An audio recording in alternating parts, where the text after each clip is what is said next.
자, 오늘 우리에게 주신 하나님의 말씀은 로마서 1장 17절, 마태복음 6장 10절, 마태복음 28장 19, 20절 말씀입니다. 설교 제목은 계속 새로움으로 세상을 얻고 두 눈을 잃은 사람입니다.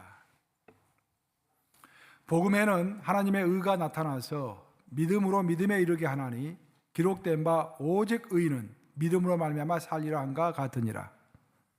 나라가 임하시오며 뜻이 하늘에서 이루어진 것 같이 땅에서도 이루어지이다.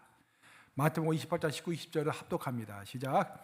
그러므로 너희는 가서 모든 민족을 제자로 삼아 아버지와 아들과 성령의 이름으로 세례를 베풀고 내가 너희에게 분부한 모든 것을 가르쳐 지키게 하라. 볼지어다 내가 세상 끝날까지 너희와 항상 함께 있으리라 하시니라.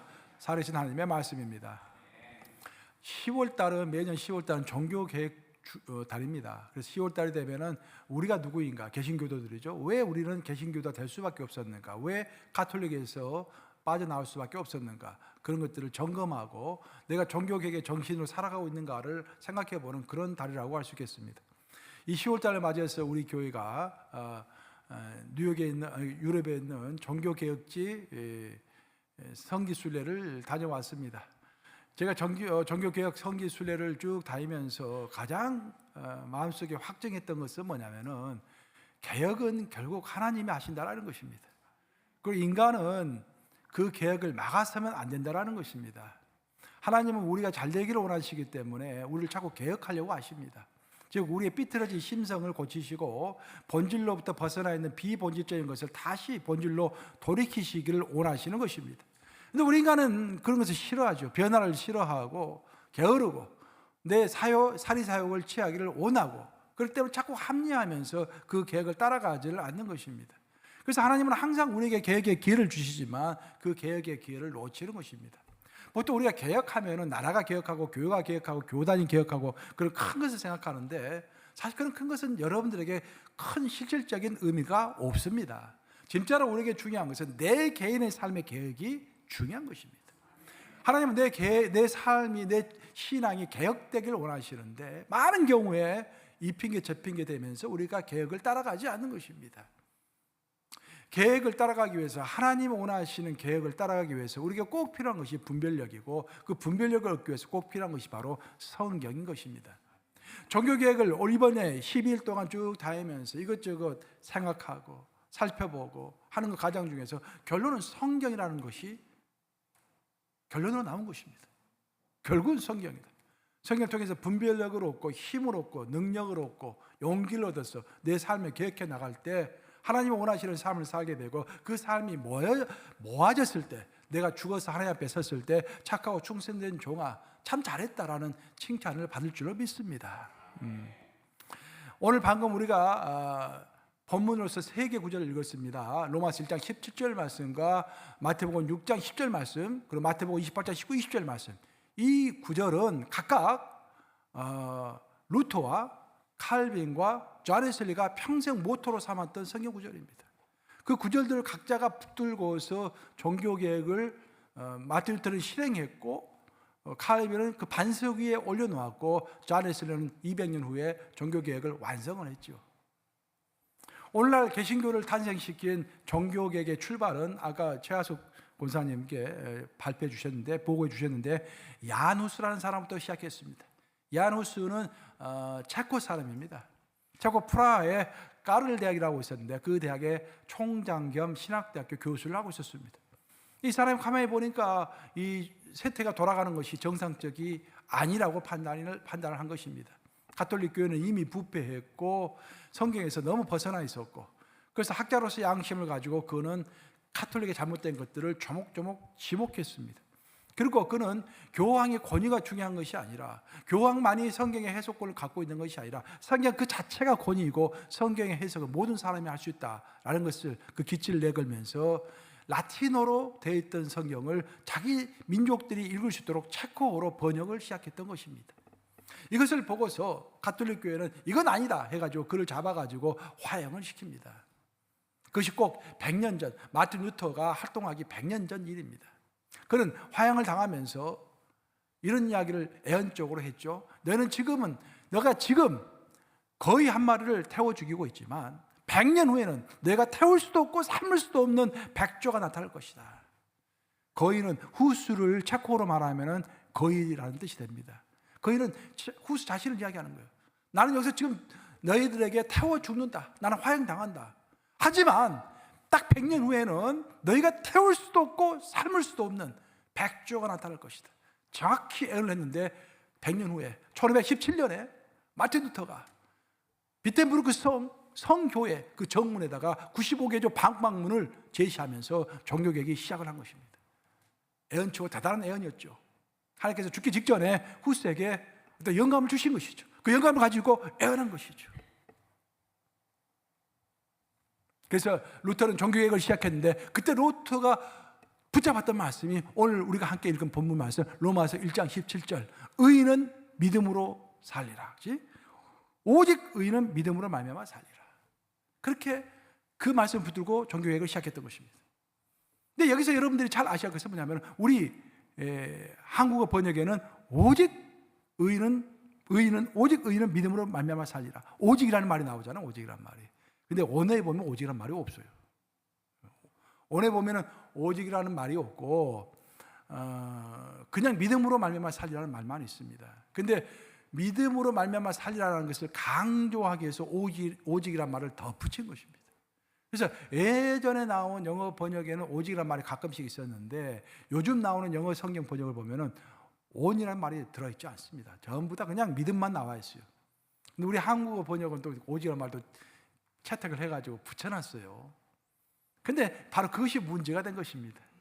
항상 어떤 사람들을 설득시킬 때 우리는 간단 명료한 것이 좋으니까 간단 명료하고 알아듣기 쉽게 이야기하는 것이 좋으니까 자꾸 과장법을 쓰게 되어 있습니다. 설교도 간단한 설교 좋은 게 아니에요, 여러분들. 간단하게 한다는 말은 그만큼 위험 부담이 굉장히 많은 것입니다. 그 뭉뚱그려서 말한다는 뜻 아니겠어요? 설교는 약간 복잡해야 합니다. 오직 믿음으로 말미암아 그것이 문제가 된 것입니다. 성경을 읽어보면은 우리가 신앙생활 할 때 오직 믿음만 필요한 게 아니에요. 믿음도 필요할 뿐만 아니라 사랑도 필요하고 소망도 필요하고 특히 구약을 보면은 우리가 거룩도 필요하고 하나님과의 동행도 필요하고 야고보서를 보면은 하나님 우리의 행위도 필요한 것이요. 다 필요한 것입니다. 우리 신앙생활 할 때 필요하고 우리 구원에 있어서도 다 그런 것들이 필요한 것입니다. 근데 마틴 루터는 가톨릭에 대항해서 자기의 신앙을 명확하게 위해서 오직 믿음이란 오직이라는 말을 붙인 거예요. 솔라 피데 하면서 오직이라는 말을 붙인 것입니다. 그로부터 20년 후에 루터 이어 20년 후에 장 칼빈이라는 사람이 나타나서 그에 대한 문제점을 직시하고 구원이라는 것은 우리가 믿음으로 하나님을 믿는 것으로 의롭다 칭하는 것을 받을 뿐만 아니라 그 의롭게 된 사람이 이제는 예수님을 닮아가도록 노력하면서 사는 것, 즉 성화까지가 구원이다 하면서 칭의와 성화를 동시에 강조하기 시작했던 것입니다. 그래서 장 칼빈이 평생 붙잡았던 모토는 오늘 우리가 읽은 마태복음 6장 10절 말씀 뜻이 하늘에서 이루어진 것처럼 땅에서도 이루어지이다. 즉 하나님의 주권과 하나님의 영광을 항상 강조하면서 장 칼빈은 사람들에게 가르쳤던 것입니다. 이렇게 정리를 하면은 마틴 루터는 이신칭의 오직 믿음으로 구원을 얻는다라는 것을 강조했고 장 칼빈은 하나님의 영광과 하나님의 주권을 위해서 살아야 한다는 것을 강조했습니다. 하지만 그들이 별로 관심을 갖지 않았던 것은 하나님의 나라에 대해서는 별로 관심을 갖지 않았어요. 어떻게 해야 내가 구원을 받고 어떻게 해야 내가 구원을 지켜갈 것인가만 강조했지 내가 알고 있는 구원을 다른 사람에게 어떻게 펼쳐야 할 것인가에 대해서는 별로 고민하지 않았던 것입니다. 그들 그럴 것이 장 칼빈은 이중애정론을 이야기했죠. 이중애정론이라는 것은 구원받을 자와 구원받지 못할 자, 버림받을 자가 태어나기도 전부터 다 미리 결정되어 있다는 거예요. 우리가 아무리 노력해도 내가 버림받은 자로 하나님이 한번 지목하셨으면 나는 노력해도 필요가 없는 거예요. 인간의 의지는 제로인 것입니다. 그러다 보면은 우리가 전도할 필요도 없고 선교할 필요도 없잖아요. 어차피 구원받을 자는 어차피 구원받을 것이고 어차피 구원받지 못할 자는 어차피 구원받지 못할 것이기 때문에 그래서 이런 문제점을 안고 있었기 때문에 200년이 흐른 후에 하나님께서 한 인물을 등장시키시는데 그 인물이 바로 존 웨슬리였던 것입니다. 존 웨슬리는 하나님의 나라에 대한 관심을 갖고 있었어요. 우리가 구원받는 것, 이신칭의로 구원받는 것도 중요하고, 또 우리가 하나님의 영광과 하나님의 주권을 따르는 것도 중요하지만, 그 하나님의 주권과 그 하나님의 영광과 또 우리가 갖고 있는 그 믿음을 통해서 하나님의 나라를 넓히는 것이야말로 진짜 중요한 것이 아니겠는가? 자네스는 그렇게 생각했던 것입니다. 그래서 자네스는 평생 모토를 어떻게 설정했냐면은, 세계는 뭐다? 나의 교구다. 성교와 조언도 하나님의 나라를 넓히는 것을 강조한 것입니다. 그래서 잔 웨슬리가 붙들었던 하나님의 말씀은 마태복음 28장 19, 20절, 너희는 가서 모든 족속으로 제자를 삼아 아버지와 아들과 성령의 이름으로 세를 주고 내가 너에게 분부한 모든 것을 가르쳐 지키게 하라 라는 그 말씀, 그걸 붙들고서 잔 웨슬리는 세계를 하나님의 나라가 될 수 있도록 하나님의 나라를 넓혀가는 일에 관심을 쏟았던 것입니다. 그래서 종합을 하면은, 잔 후스는 마틴 루터가 태어나기 100년 전에 세례 요한처럼 마틴 루터의 길을 예배했던 사람이고, 100년 후에 마틴 루터가 나타났고, 20년 후에 존 칼빈이 나타났고, 그 다음에 웨슬리는 몇 년 후에 나타났다? 200년 후에. 그래서 머릿속에 딱 집어넣고 계셔야 돼요. 이번에 12일 동안 우리 뉴욕 감리교회 종교개혁 성지 순례를 통해서 후스, 그리고 루터, 캘빈 이 세 사람을 중심으로 해서 또 그들을 도왔던 조력자들이 어떻게 사역했는가, 그 역사적인 현장을 두루 다니면서 기도하고 배우고 함께 우리 자신을 반성해보는 그런 의미 있는 시간을 가졌습니다. 참 좋았던 것 같아요.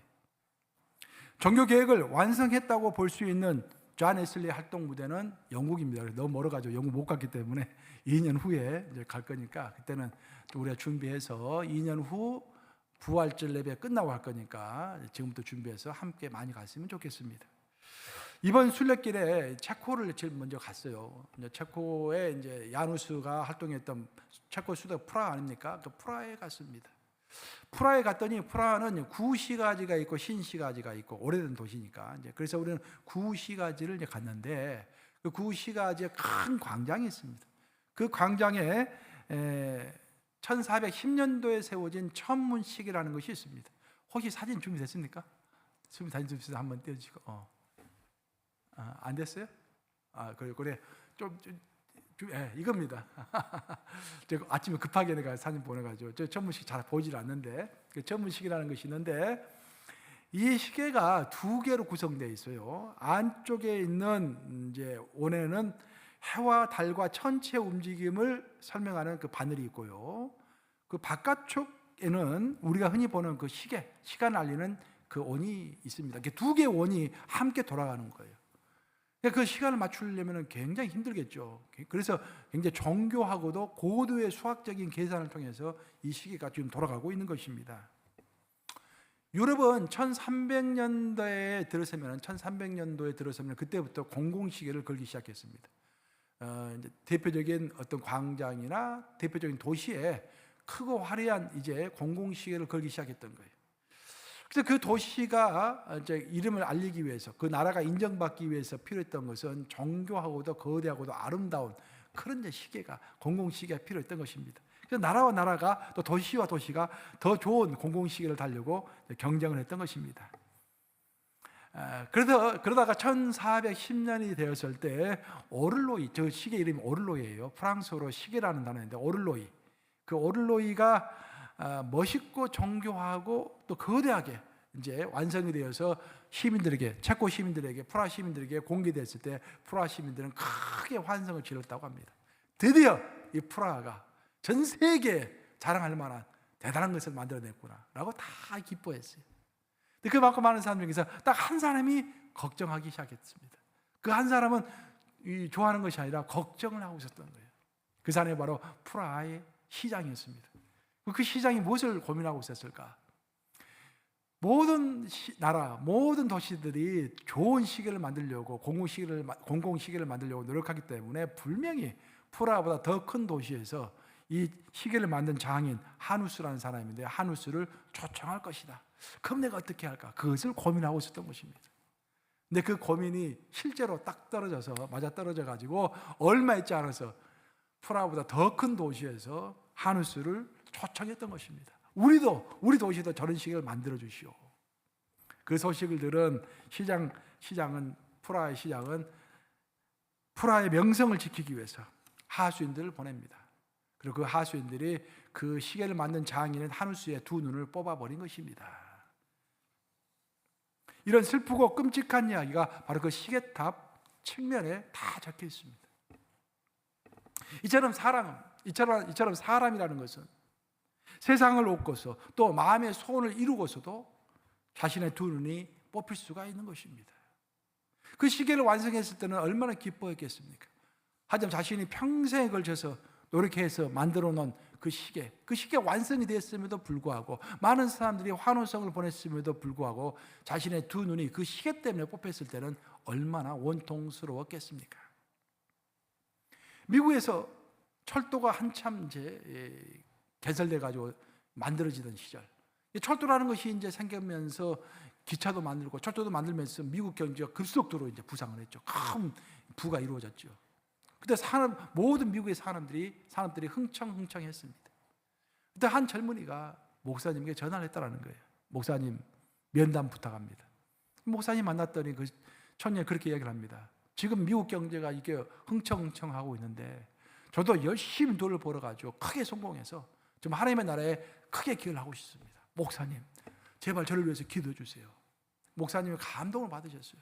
그 청년이 돈을 벌어서 잘 먹고 잘 살겠다는 것이 아니라 그 돈을 벌어서 하나님의 나라에 기여하겠다고 하는데 얼마나 기특합니까? 그래서 목사님이 알겠네. 내가 자녀를 위해서 하루 3번 꼭 기억하면서 기도하겠네. 라고 아침, 점심, 저녁 밥 먹을 때마다 기도했다고 합니다. 목사님이 열심히 기도하고 그 청년이 열심히 노력하니 당연히 성공하겠죠. 그 사업이 성공을 크게 했습니다. 근데 문제는 사업이 크게 성공하니까 그 사업을 이제 매니지먼트 해 나가야 할 거 아니에요. 매니지먼트 하기에 바빠가지고 이제는 주일날 교회를 못 나가게 됐어요. 옛날에 사업이 조금 할 때는 교회 나가는 것이 아무 문제가 없었는데 사업이 커지니까 교회에 나갈 수가 없게 된 것입니다.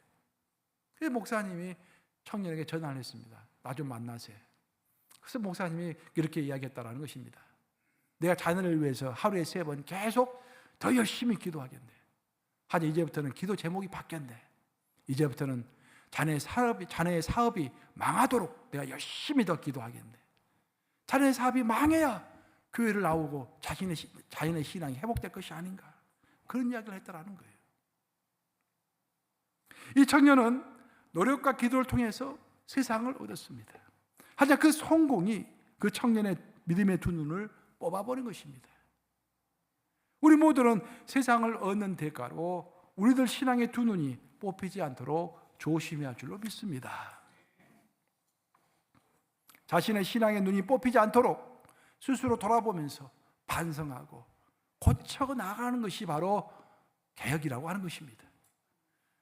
신앙 개혁은 점진적으로 이루어지기도 하지만요, 신앙 개혁은 아주 급진적으로 이루어지기도 합니다. 역사를 보면은 진짜로 큰 개혁은 아주 급진적으로 일어났습니다. 종교 개혁도 마찬가지고 프랑스 대혁명도 마찬가지고 급진적으로 한순간에 이루어지는 그때가 있는 것입니다. 그때를 보통 하나님의 때, 즉 카이로스의 때라고 보통 우리는 이야기를 하지요. 사실 가톨릭 교회도 끊임없이 개혁을 해왔습니다. 가톨릭 교회에 있는 사람들이 다 멍청이는 아닙니다. 그들도 다 판단력이 있고 대단한 학자들이 있고 그들도 자기를 반성하는 사람들입니다. 그래서 가톨릭 교회도 끊임없이 자기를 개혁해 왔어요. 하지만 보다 근본적인, 아주 근본적인 개혁이 필요할 때는 하나님께서 마틴 루터를 부르셨습니다. 그리고 마틴 루터를 통해서 진짜로 크고 중요한 핵심적인 종교 개혁을 단행하셔서 전혀 새로운 개신교를 이 땅에 탄생시킨 것입니다. 우리 인생도 저는 마찬가지라고 생각합니다. 우리는 매일 작은 개혁을 시도하고 또 실행하고 있죠. 매일 우리는 반성합니다. 내가 좀 말을 좀 조심할 건데, 나 그때 그 말을 하지 말았어야 하는 건데, 내가 그때 이 사람 도와줬어야 하는 건데, 나는 왜 이렇게 사랑이 없을까? 나는 메마른 심정을 가지고 있을까? 반성하며 매일매일 조금씩 개혁을 하긴 합니다, 우리가. 하지만 인생의 어떤 시즌에 있어서는, 우리 인생에 시즌이라는 것이 있지 않겠습니까? 봄, 여름, 가을, 겨울이 있듯이 우리 인생에도 봄이 있고 여름이 있고 가을이 있고 겨울이 있습니다. 그때 우리의 인생의 시즌이 바뀔 때, 인생의 계절이 바뀔 때 담대하게 하나님 앞에서 근본적으로 내 삶을 질문해보고 내가 제대로 가고 있습니까? 내가 진짜로 어떻게 사는 것이 하나님께서 기뻐하시는 삶이고 내가 죽을 때 어떤 삶을 살아야 후회하지 않는 삶을 살 수 있는 것입니까? 라고 근본적으로 진지하게 하나님께 물어보고 획기적으로 내 자신을 바꿔야 할 그 때가 있다는 것입니다. 이번 종교개혁 성지 순례길에서 프라하의 야누스의 유적지를 뒤로 하고 그 다음으로 간 곳이 독일로 넘어가서 드레스덴에 갔습니다. 드레스덴은요 제2차 세계대전 때 가장 많은 폭격을 받은 곳으로 유명합니다. 드레스덴에 문화 유적지도 많이 있지만 또 군사 생산 기지도 많이 있어가지고 미국과 영국의 그 공군들이 그곳에 가가지고 1945년 2월 13일부터 15일까지 무려 그 3일 동안 3,400톤이나 되는 폭탄을 투여했다고 합니다. 여러분 1톤 트럭만 해도 크잖아요. 근데 3,400톤의 폭탄을 터뜨렸으니 그 도시의 90%가 파괴됐다고 합니다. 2만 5천 명이 죽었다고 그래요. 그런데 오늘날 드레스덴에 가보면요 깨끗합니다. 도시가 잘 정리정돈되어 있고 잘 만들어졌어요. 왜 그럴 수 있을까요, 여러분? 한번 완전히 파괴됐기 때문에 그 파괴된 곳 위에다가 계획적으로 좋은 도시를 만들 수가 있었겠죠. 반면에 프라하는 야누스가 있었던 프라하는요 아름다운 도시입니다. 그래서 히틀러가 그 도시를 좋아했다고 그래요. 그래서 이곳을 폭격하지 말아라 해가지고 한 번도 폭격을 당한 적이 없대요, 프라하는. 그래서 옛날 그 모습을 그대로 유지하고 있어요. 그래서 겉으로 보면 아기자기 예쁘긴 예쁘죠. 근데 전부 골목골목 구비구비하고 복잡해요. 길이 뻗어나갈 수 없는 것입니다. 왜? 한번 무너진 적이 없기 때문에 애껏 위에다가 계속 세워 덧붙였기 때문에 후련하게 뚫려있지 않는 것입니다. 이렇게 도시가 전혀 새롭게 되고 한 인간이 전혀 새롭게 되기 위해서는 한번 드레스덴처럼 한번 무너지는 것도 필요하다는 생각이 들었던 것입니다. 우리가 완전히 무너질 때가 있죠. 그때는 우리가 하나님을 원망합니다. 내가 내 인생이 어떻게 되려고 이렇게 무너지나 라고 생각합니다. 하지만 성경은 무너지는 것에 대해서 그렇게 심각하게 이야기하지 않습니다. 오히려 긍정적으로 이야기합니다. 의인은 7번 넘어질지라도 그 다음에 또 한 번 일어서는 것이 의인이라고 했습니다. 의인이라고 해서 넘어지지 않는 것이 아닙니다. 7번이라도 넘어질 수 있는 것이 의인입니다. 중요한 것은 무너짐의 바탕 위에서 일어서는 것이 중요할 줄로 믿습니다. 그래서 내 인생에서 큰 무너짐이 올 때, 이제 새롭게 시작할 때가 되었구나. 내 사업도 무너지고, 내 인격도 무너지고, 내 평판도 무너지고, 내 모든 것이 무너졌을 때 절망하기보다는 하나님 앞에서 희망을 한번 걸어보는 것이 어떨까요? 종교개혁을 다녀와서 그런 생각이 또한 진하게 들었습니다. 이번 종교개혁 성지 순례 일행은 체코와 이제 독일을 이렇게 지나서 이제 존 칼빈의 멘토였던 마틴 부처가 사역했던 프랑스의 스트라스부르크로 갔습니다. 스트라스부르크에 갔더니 이제 존 칼빈이 원래 제네바에서 이 사역을 했잖아요. 근데 3년 만에 쫓겨납니다. 워낙 엄격하고 아주 그 말 듣지 않는 사람들만 쫓아내고 그래가지고 3년 만에 쫓겨나요, 존 칼빈이. 그리고 갔던 곳이 자기의 영적 아버지, 영적 멘토가 있었던 스트라스부르크로 가게 된 것입니다. 그게 부처라는 사람이 있었는데 거기 존 칼빈의 멘토입니다. 아버지 같은 사람이에요. 그래서 그곳에 가서 몸을 의탁했는데 그 스트라스부르크에서 3년간 존 칼빈이 사역을 했는데 3년 동안 그곳에 있으면서 프랑스 개신교도들이 종교적인 박해를 피해서 스트라스부르크로 많이 도망해 와 있었는데 그 레퓨지, 그 피신자들을 데리고 존 칼빈이 그곳에서 목회를 했던 것입니다. 그래서 스트라스부르크에서 목회했던 그 교회를 제가 같이 가서 기도하고 그랬었는데 바로 그 교회에서 오늘날 우리 개신교의 예배 형태가 완성이 된 것입니다. 예배의 부름, 대표기도, 찬송, 그리고 설교, 그리고 신앙 고백이 뒤에 있어요. 설교 다음에 있는 것입니다. 신앙 고백이라는 것은 항상 사실은 우리가 사도신경을 외우는 것도 원래는 뒤에 있어야 합니다. 왜냐하면 하나님의 말씀 먼저 듣고 들은 것에 대한 응답으로서 신앙 고백을 하는 것이니까. 그리고 헌금하고 축도하고 그런 순수가 그때 완성이 된 것입니다. 우리 일행은 그곳에서 개신교의 예배 형식이 카톨릭 예배 형식과 왜 다르게 되었는지 또 어떻게 다른지를 그때 함께 살펴보았습니다. 칼빈은 자신이 사역하는 동안에 특히 제네바에서 사역할 때 부사역자들과 함께 사역하면서 매일 아침 예배를 드렸습니다. 오늘날로 말할 것 같으면 새벽 예배를 드린 거예요. 어떤 사람들 그렇게 이야기하더라고요. 전 세계에서 새벽 기도는 한국만 있다. 이게 아닙니다, 여러분. 새벽 기도는 장 칼빈으로부터 생긴 거예요. 장 칼빈 제네바에서 사역할 때 매일 아침 예배를 드렸습니다. 이게 새벽 예배를 드린 거예요. 시간 좀 다를 수가 있겠지만 새벽 예배를 드린 것입니다. 부사역자들과 함께 돌아가면서 설교한 것이죠. 그리고 장 칼빈은 항상 수요일 날 꼭 반드시 수요 예배를 드렸습니다. 그리고 주일 날 주일 예배를 드렸습니다. 우리 교회 순서와 똑같죠? 그런 식으로 개신교의 예배 형태와 신앙 형태를 딱 픽스시킨 곳이 바로 스트라스부르크에 있었던 장 칼빈의 교회인 것입니다. 매일 아침 예배가 있었기 때문에 사람들은 빨리 잠을 자야 했습니다. 그래서 유럽에 있는 국가 중에서 개신교를 따르는 국가들, 독일이라든지 네덜란드라든지 덴마크라든지 그런 개신교 국가들은 밤문화가 없습니다. 특징이. 그것이 칼빈으로부터 유래한 거예요. 칼빈이 매일 아침 예배를 드리니까 빨리 잠을 자야 아침 예배를 참석할 수 있을 거 아니에요. 그래서 빨리 잠을 자는 습관을 길렀고, 오늘날에도 우리가 가서 보았지만 저녁 6시 되니까 다 문을 닫습니다. 저녁 6시가 되면 돌아다니는 사람이 없어요. 오늘날까지. 그게 문화가 되어가지고. 그래서 오늘날 유럽의 청년들이 제일 좋아하는 나라가 한국이라고 합니다. 왜? 한국은 밤문화가 아주 유성하기 때문에. 자기 나라에 있으면 밤에 재미가 없는데 청년들은 밤에 놀고 싶어 하잖아요. 놀 데가 없는 거예요, 저녁에. 마땅한 곳이 별로 없는 것입니다. 근데 한국에 가면은 24시간 밤새 내내 한국 놀잖아요. 밤문화가 발달되어 있는 나라 아닙니까? 그 생각하면서 또한 우리의 생활 습관을 돌아볼 필요가 있겠다. 진짜로 우리가 종교개혁의 후계자로서 살아가려고 한다면 내 생활 습관이 밤문화 위주인지 새벽문화 위주인지 그런 것들도 한번 생각해 볼 필요가 있겠다라는 그런 생각을 하게 되었습니다. 이렇게 프랑스 스트라스부르크를 방문한 이후에는 이제 일행은 파렐, 칼빈, 그리고 칼빈의 제자였던 베자, 그리고 칼빈의 또한 제자였던 잔 낙스가 있는 활동했던 제네바로 향했습니다. 그 스위스 제네바에서 이제 그쪽으로 스트라스부르크에서 그쪽까지 가는 길이 좀 멀었기 때문에 중간에서 이제 알프스 산 밑에서 하룻밤을 지내게 되었어요. 아침 식사를 한 후에 요독이 많이 있었기 때문에 굉장히 하루에 아까 이야기했잖아요. 한 3-4천 보를 계속 걸었기 때문에 또 막 비탈길을 걷잖아요.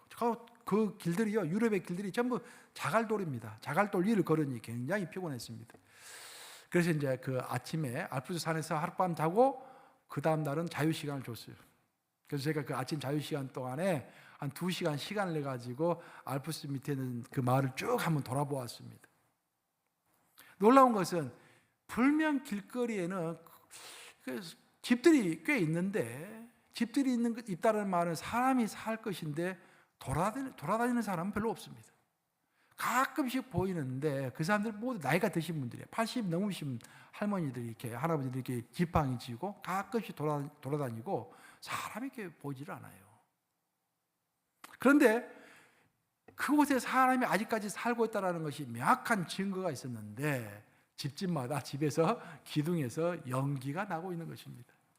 그걸 보면서 내가 이 사람이 살고 있구나라는 것을 제가 알 수가 있었어요. 근데 순간적으로 성령께서 저에게 어떤 깨달음을 주셨습니다. 그것은 뭐냐면은 성령의 연기가 나오는 사람은 죽어 있는 것 같으나 살아있는 사람이고, 성령의 연기가 나오지 않고 있는 사람은 살아있는 것 같으나 죽어 있는 자라는 교훈인 것입니다. 사람이 길거리에 다니지 않더라도 집에서 연기가 나고 있으면 그 집에는 사람이 아직 살아있다는 증거 아니겠습니까? 마찬가지로 우리가 정말로 제대로 신앙생활을 하고 있다는 증거는 성령의 연기가, 성령의 열기가 나에게서 나고 있는가, 그걸 살펴보면 알 수 있다는 거예요. 성도가 말을 많이 하고 성도가 활동을 많이 하는 것보다도 훨씬 더 중요한 것은 성령의 연기가 끊어지지 않도록 하는 것입니다. 겨울에 불의 열기가 없으면 사람이 얼어 죽듯이 성령의 열기가 없으면 사람은 영적으로 죽는 것입니다. 나에게 성령의 열기와 성령의 연기가 있는지를 돌아보면서 자신을 개혁해 나가는 신앙이 우리들 신앙이 되어야 할 줄로 믿습니다. 제가 이제 그 성기 순례를 하는 그 과정 가운데서 뉴스를 보니까 한국의 작가 한강 씨가 노벨 문학상을 받았다는 소식을 듣고 제가 깜짝 놀랐습니다. 노벨상은 뭐 여러 가지 물리상도 있고 의학상도 있고 뭐 여러 가지 상이 화학상도 있고 여러 가지 있지만 문학상을 제일 알아주는 거잖아요. 노벨 문학상을 제일 알아주잖아요. 야, 고은 씨가 그렇게 받고 싶어 했던 상을 그분은 못 받고 한강 그 젊은 작가 한강이 받았다는 소리를 듣고 마음이 굉장히 기뻤습니다. 그래서 문학을 우리가 생각해 보면 지금 21세기니까 21세기 초입 부분이니까 20세기를 돌아보면은 20세기에 나왔던 그 많고 많은 문학 작품 중에서 특별히 시를 생각했을 때 이 시만큼은 반드시 언급해야 한다. 20세기의 대표적인 시 가운데서 떨어질 수가 없다라는 시를 하나 골라라 한다고 하면은 저는 황무지, T.S. 엘리어트가 쓴 황무지를 꼽고 싶습니다. 그 황무지 여러분들 잘 아는 그 구절로 시작하잖아요. 4월은 잔인한 달. 그 아시죠? 4월은 잔인한 달. 이게 그 유명한 구절이잖아요. 그 4월은 왜 잔인할까? 제가 이제 성기 순례 중에 차를 타고 오면서 버스를 타는 시간이 많으니까 한번 생각을 해본 거예요. 한강 씨가 이제 뭐 그 노벨 문학상을 받았다는 소리를 듣고서 갑자기 T.S. 엘리엇이 생각났어요. 왜냐하면 종교 개혁과 관련이 있기 때문입니다. 이 4월이 왜 잔인한가? 4월이 되면은 봄입니다. 보통 3월이 봄이라고 하는데 보통 4월이 이제 돼야 이제 우미 쏙 돋아나고 이제 막 햇볕이 쬐고 이제 4월이 본격적인 봄이 되는 것이죠. 4월이 되면은 이 온 자연은 자동적으로 스스로 자기를 개혁합니다. 그래서 죽었던 땅에 묻어 있었던 씨들이 우미 돋고 또 약동하고 생명 있게 약동하고 모든 것이 변화가 되는 것입니다. 하지만 이 시를 쓰고 있는 시인은 4월이 되었음에도 불구하고 자연의 계획처럼 자신을 개혁하지 못하고 자신의 마음과 정신은 여전히 겨울에 머물러 있기 때문에 4년은 잔인한 달이다라고 이야기를 하는 거예요. 그리고 T.S. 엘리엇이 그렇게 썼잖아요. 오히려 겨울은 따뜻했다라는 말을 쓰고 있잖아요. 모든 것이 자연은 때가 되면 알아서 자기 자신을 개혁하고 자기 자신이 죽기도 하고 살아나기도 하는데 우리 인간은 그 계획을 따라가지 못한다라는 것입니다. 거기에서 4월은 잔인한 달이다. 그러면서 T.S. 엘리엇이 그 시에서 이런 걸 하나의 묘비명을 이렇게 언급하고 있죠. 그 묘비명이 이런 이야기입니다. 묘비명에 이렇게 써 있어요. 한 번은 쿠마의 무녀가 항아리 속에 매달려 있는 것을 직접 보았지. 아이들이 무녀야, 넌 뭘 원하니? 라고 물었을 때 그녀는 대답했지. 죽고 싶어. 쿠마에라는 것은 그리스의 식민 도시예요. 도시 이름이에요. 쿠마에라요. 그러니까 도시 이름입니다. 쿠마에 있는 무녀는 춤을 추는 사람이 아니라 여자 제사장을 이야기하는 거예요. 무녀. 근데 전설에 따르면은 아폴로 신이 그 쿠마의 무녀를 보고 반합니다. 쿠마의 무녀가 굉장히 예뻤다고 그래요. 그래서 아폴로 신이 쿠마의 무녀의 마음을 사기 위해서, 한심을 사기 위해서 쿠마의 무녀에게 이렇게 말을 합니다. 너가 갖고 싶은 것이 무엇이냐? 무엇이든지 너의 소원을 내가 들어주마. 그렇게 이야기를 해요. 쿠마의 무녀가 그 말을 듣고서 바닷가에 가서 모래 한 줌을 이렇게 쥐고 옵니다. 그리고 아폴로 신이시여, 내 생명의 연한을 이 내가 손에 쥐고 있는 모래 아래 숫자만큼 늘려주시오 라고 이야기한 거예요. 아폴로 신이 오케이, 내가 그 숫자만큼 내 생명의 연한을 늘려주겠다 해서 굉장히 오래 살게 된 것입니다. 근데 그 쿠마의 무녀는 한 가지 큰 실수를 범한 거야. 오래 살게 해달라는 말만 하고 젊게 살게 해달라는 말을 하지 않은 거예요. 그러니까 오래오래 살면서 굉장히 추하게 너무너무 늙게 된 것이죠. 몸이 늙으면 몸이 조금씩 왜소해지잖아요. 그래서 너무 오래 살아가지고 쿠마의 무녀가 나중에는 주먹만큼 크기밖에 안 됐다라는 거예요. 그래가지고 항아리에 매달려가지고 동네 꼬마들 갖고 노는 인형처럼 되었다라는 것입니다. 그래서 동네 아이들이 장난 삼아서 쿠마의 무녀에게 묻습니다. 쿠마의 무녀야, 너는 무엇을 원하니? 하면은 나는 오래 살고 싶어라는 답변 대신에 나는 빨리 죽고 싶어라고 답변한다라는 것입니다. 굉장히 의미가 있는 말이죠. 무조건 오래 사는 것이 중요한 것이 아니라 사람답게 오래 사는 것이 중요할 줄로 믿습니다. 그렇잖아요? 오래 사는 것이 중요한 게 아니에요, 여러분.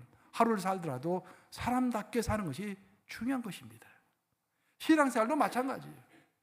신앙의 횟수를 10년, 20년 늘려가는 것이 중요한 것이 아니라 그것보다 더 중요한 것은 하루를 살더라도 파릇파릇한 신앙 열정으로 순수함을 유지하면서 하나님 앞에서 상급답게 사는 것, 신앙 열매를 맺으며 상급을 쌓으며 사는 그 하루하루가 중요한 것일 줄로 믿습니다. 사람들은 많은 사람들 착각 속에 살아갑니다. 세상이 다 변해도 나는 변하지 않는다고 그래요. 어떤 사람은 그렇게 이야기합니다. 세상이 다 변해도 나는 결코 변하지 않을 것입니다. 나는 결코 떠나지 않을 것이고, 나는 결코 내 믿음이 변하지 않을 것이고, 내 충성이 변하지 않을 것이고, 그렇게 이야기합니다. 과연 그럴까요? 절대 그렇지 않습니다, 여러분. 모든 인간과 그 인간이 만든 모든 사회는 반드시 변하게 되어 있는 것입니다. 우리의 육체도 변하잖아요. 우리의 생각도 변화가 되고 있습니다. 여러분들 아시잖아요. 제가 이 교회 처음 부임했을 때 나와 지금의 내가 다르지 않습니까? 앞으로 10년 후에 나는 또 다르겠죠. 우리는 자꾸 변하는 것입니다. 내가 살고 있는 사회도 자꾸 계속해서 끊임없이 변화하고 있는 것입니다. 바로 그래서 우리는 이런 변화 가운데서 나의 생각과 행동이 본질로부터 얼마나 벗어나 있는가를 계속 측정해 나가야 하는 것입니다. 어제 나와 오늘 나가 똑같지 않기 때문에 오늘 나는 하나님께서 주신 본질적인 삶으로부터 얼마나 벗어나 있는가를 매일 측정해 나가야 하는 것입니다. 그리고 그 본질적인 삶에 맞춰 가도록 노력하는 것이 그 몸부림이 바로 개혁이라고 하는 것입니다. 그래서 다시 이야기하지만 개혁은 어떤 큰 나라나 어떤 큰 조직이나 어떤 교회의 계획을 이야기에 앞서서 내 인생, 내 삶의 계획이 굉장히 중요한 것입니다. 이제 말씀 마무리합니다. 이번 종교개혁 성지순례 중에 점심을 먹고 나면 소다를 가끔씩 먹을 때가 있었어요. 소다를 시키라고 그러면은 저는 항상 판타를 시켰습니다. 판타 시킨 사람 나밖에 없어요. 우리 권유아 고사님 항상 나한테 우리 목사님은 초딩 입맛이라고 하시는데 정말 그런 것 같아요. 판타를 마시고 콜라를 마시지 않았더니 몇몇 성도가 나한테 물었습니다. 왜 목사님은 콜라를 안 마시냐고. 저는 개인적으로 콜라를 마시지 않습니다. 제가 초등학교 시절에 우리 어머니 하루는 저를 불러가지고 말씀하셨어요. 원근아, 콜라는 이빨에 좋지 않고 너 몸에 좋지 않으니까 콜라를 마시지 말아라. 나는 우리 어머니를 즐겁게 해드리고 우리 어머니를 사랑했기 때문에 우리 어머니에게 순종하는 것이 어머니를 기쁘게 해드리는 것이라고 저는 생각했습니다. 그래서 그때부터 지금까지 어머니의 말씀을 따라서 어머니는 한마디 했지만 그 말씀을 마음에 새기고 콜라를 마시지 않고 있습니다. 저는 이런 나의 행동이 어머니에 대한 존경과 사랑의 표현이라고 나름대로 생각을 합니다. 우리의 하나님 앞에서 신앙도 똑같은 것입니다. 만약 하나님이 우리에게 어떤 신앙생활을 원하시는지 하나님은 구구절절히 성경을 통해서 말씀하셨습니다. 그것을 마음에 새기고 그 말씀 곧이곧대로 듣고 순종한다면 하나님이 얼마나 기뻐하시겠습니까? 여러분 입장을 바꿔서 생각해 보세요. 여러분 자식이 여러분이 아들아 이렇게 해라, 딸아 이렇게 했는데 여러분의 말씀을 곧이곧대로 듣고서 귀하게 생각하고 그대로 따른다고 한다면 얼마나 사랑스럽겠습니까? 그 아이들이. 그래서 그럼 하나님은 우리에게 어떤 라이프 스타일을 가져야 한다고 말하는 것일까요? 그리고 우리는 그 라이프 스타일을 지키기 위해서 무엇을 해야 하는 것일까요? 일단 하나님이 우리에게 원하는 라이프 스타일, 성경에 자세하게 나와 있지만 한마디로 요약하면은 시편 24편 3절과 4절에 나와 있는 다윗의 고백에 다 응축되어 나와 있습니다. 우리 시편 24편 3절과 4절을 한번 같이 읽어보겠습니다. 시작. 여호와의 산에 오를 자가 누구며 그의 거룩한 곳에 설 자가 누구인가? 그 손이 깨끗하며 마음이 청결하며 뜻을 허탄한 데 두지 아니하며 거짓 맹세하지 않은 자로다. 하나님 우리에게 원하는 라이프 스타일이 바로 이런 것이라는 거예요. 손과 마음과 뜻과 거짓 맹세가 하나님 앞에서 올바라야 한다, 그런 말입니다. 손이라는 것은 행위를 이야기하는 것이죠. 마음은 우리의 내면을 이야기하는 것이고 뜻은 우리의 의지를 이야기하는 것이고 거짓 맹세에는 도덕을 이야기하는 것입니다. 우리의 행위와 마음과 의지와 도덕이 온전하게 살아가는 것, 그것이 하나님이 우리에게 원하시는 삶의 형태이다, 그런 말이에요. 그러면서 우리가 추구해야 할 것은 사도 바울의 말씀에 따르면 예수를 따르는 삶이라고 했습니다. 사도 바울 선생께서 우리에게 말씀하시기를 너희 마음에 이 마음을 품으라 곧 그리스도 예수의 마음이니. 예수의 마음을 품고 내 손과 내 마음과 내 뜻과 내 맹세가 거짓되지 않게 살아가는 것. 또 그것을 위해서 매일 반성하고 그것으로부터 이탈되었을 때 다시 본질로 돌아갈 수 있도록 내 삶을 개혁해 나가는 것. 그것을 하나님 원하신다라는 것입니다. 여러분, 하나님 앞에 영원히 설 자가 그 누구입니까? 그 사람은 시시로 자기의 삶을 돌아보고 개혁하여 자신이 처음 하나님을 영접했을 때 그 감동, 그 맹세했지 하나님 앞에서 결심했던 거 있을 거 아닙니까? 맹세와 간격과 그 결심으로 다시 돌아가는 사람, 자신을 개혁해서 다시 원래 자리로 돌아가는 사람, 그 사람이야말로 하나님 앞에 영원히 설자할 줄로 믿습니다. 2024년 이제 마지막 사사분기입니다.